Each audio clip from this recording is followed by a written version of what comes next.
அஸ்ஸலாமு அலைக்கும் ரஹ்மத்துல்லாஹி வபரகாத்துஹு. இன்றைக்கான பதிவில் நம்ம எல்லோருக்குமே நற்செய்தியை கொடுக்கக்கூடிய ஒரு அமலை தான் நம்ம பார்க்க போகிறோம். நம்ம எல்லோருக்குமே நற்செய்தி என்ன? நம்முடைய துஆக்கள் எல்லாமே நமக்கு கபூல் ஆகணும், இரு உலகிலும் நமக்கு வெற்றி கிடைக்கணும் அப்படிங்கிறது தான். இதுக்காக நம்ம எல்லோருமே துஆ செய்யக்கூடியவங்களாக தான் நம்ம இருக்கோம். நிறைய அமல்களை தேர்ந்தெடுத்து தான் நம்ம செஞ்சிட்ருக்கோம். அதுலேயும் நமக்காக யாராவது துஆ செஞ்சா நல்லா இருக்குமே, இன்னும் நல்லமல் செய்யக்கூடியவங்க யாராவது நமக்கு துஆ கேட்டா நல்லா இருக்குமே அப்படின்னு நம்ம எல்லோருமே நினைப்போம். நம்ம எல்லோருமே மத்தவங்க கிட்ட சொல்லும்போது, "எனக்காக துஆ செய்யுங்க" அப்படின்னு தான் நம்ம கேட்போம். ஆனா, யாருடைய துஆவ அல்லாஹ் மறுக்காம ஏத்துக்குவானோ, அவங்க நமக்காக துஆ செஞ்சாங்க அப்படின்னா, அது எவ்வளவு பெரிய நற்செய்தியா இருக்கும் பாருங்க. எந்த பாவமுமே செய்யாதவங்க யாரு அப்படின்னா, மலக்குமார்கள் தான். அவங்க அவங்களுடைய வேலைகளை சரியா செய்கிறாங்க, அல்லாஹ்வினுடைய கட்டளைக்கு அடிபணிகிறாங்க. ஏன்னா அவங்களுக்கு எந்த இணை துணையுமே இல்லை, எந்த குடும்பமும் இல்லை. அவங்களுக்கு ஒரே வேலை அல்லாஹ் சொல்கிறத செய்கிறதும், அல்லாஹுக்கு சஜிதா செய்கிறதும் மட்டும்தான். அப்படிப்பட்டவங்க நமக்காக துஆ செஞ்சா எவ்வளவு நல்லா இருக்கும். இன்னும் அல்லாஹ்வே இவங்களுக்காக துஆ செய்யுங்க அப்படின்னு அனுப்பனா அது எவ்வளவு பெரிய நற்செய்தியா இருக்கும். அப்படிப்பட்ட ஒரு சிறந்த சிறிய ஒரு அமலை தான் நம்ம இன்றைக்கு பார்க்க போகிறோம். நம்ம எல்லோருக்குமே விருப்பம் என்ன அப்படின்னா, பெரிய அமல்கள் எதுவும் செய்ய முடியாது, சின்ன அமலாக இருக்கணும், ஆனால் ரொம்ப பவர்ஃபுல்லாக இருக்கணும் அப்படின்னு நம்ம நினைப்போம் இல்லையா? அப்படிப்பட்ட பவர்ஃபுல்லான ஒரு திக்ரை தான் நம்ம இன்னைக்கு பார்க்க போகிறோம்.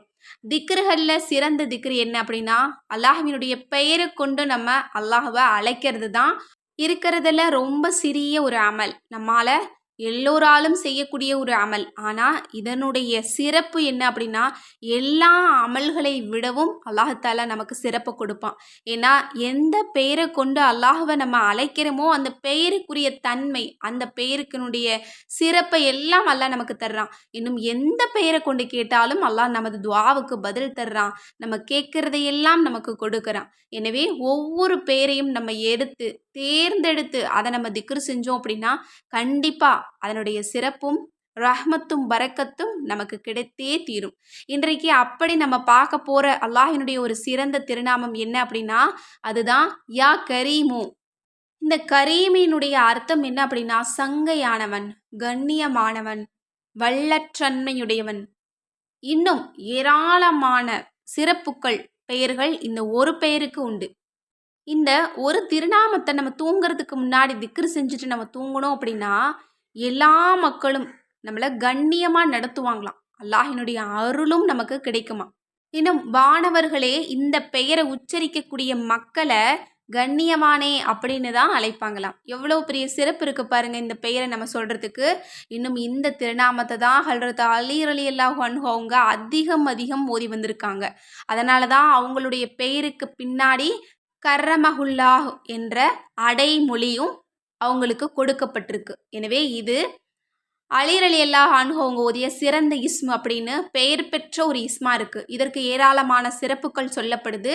இந்த திருநாமத்தை நம்ம ஒரு நாளைக்கு அதிகம் ஓதிட்டு வந்தோம் அப்படின்னா, அல்லாஹ்வே நமக்காக ஒரு வானவரை நியமித்து நமக்காக துஆ செய்யுமாறு அல்லாஹ் பணிக்கிறானாம். இது எவ்வளோ பெரிய நற்செய்தியாக இருக்கும் பாருங்க. அல்லாஹ் ஒரு வானவரை நமக்காக நியமித்து துஆ கேளுங்கன்னு சொல்கிறது எவ்வளோ பெரிய பாக்கியம். எனவே இன்ஷா அல்லாஹ் இந்த திருநாமத்தை அதிகம் நீங்கள் திக்ரு செய்யுங்க. இதை நம்ம அதிக அளவு ஓதிட்டு வந்தோம் அப்படின்னா நம்முடைய ஈமானும் அதிகரிக்குது. நம்முடைய இதயத்தில் அல்லாஹ் ஒரு வெளிச்சத்தையும் உண்டாக்குறானாம். இன்னும் இந்த திருநாமத்தை நம்ம ஓதணும் அப்படின்னா, நம்ம கேட்குறதை எல்லாம் நம்முடைய ரப்பு நமக்கு கொடுக்குறான். ஏன்னா இதற்கு இன்னொரு பெயர் கொடை கொடுப்பவனே அப்படிங்கிற அர்த்தமும் இருக்குது. இந்த திருநாமத்தை எந்த தேவைக்கு எப்படி ஓதினாலும் பலன் நிச்சயமாக தரக்கூடியதாக இருக்குது. எனவே குறைந்தபட்சம் ஒரு நாளைக்கு 70 முறை நம்ம சொன்னோம் அப்படின்னா, நமக்காக ஒரு வானவர் துஆ செஞ்சுக்கிட்டு இருப்பாங்க. நம்முடைய துஆக்கள் உடனுக்குடன் கபூலாகும். ஏன்னா வானவர்கள் துஆ செய்யும்போது அல்லாஹ் உடனே அதை அங்கீகரித்து கொடுப்பான். எனவே இன்ஷா அல்லாஹ் யாருமே இந்த சிறிய ஒரு அமலை மிஸ் பண்ணாதீங்க.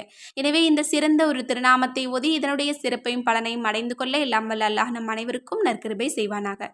ஆமீன் என்று கூறி இந்த பதிவை நிறைவு செய்கிறேன். அஸ்ஸலாமு அலைக்கும் ரஹ்மத்துல்லாஹி வபரகாத்துஹு.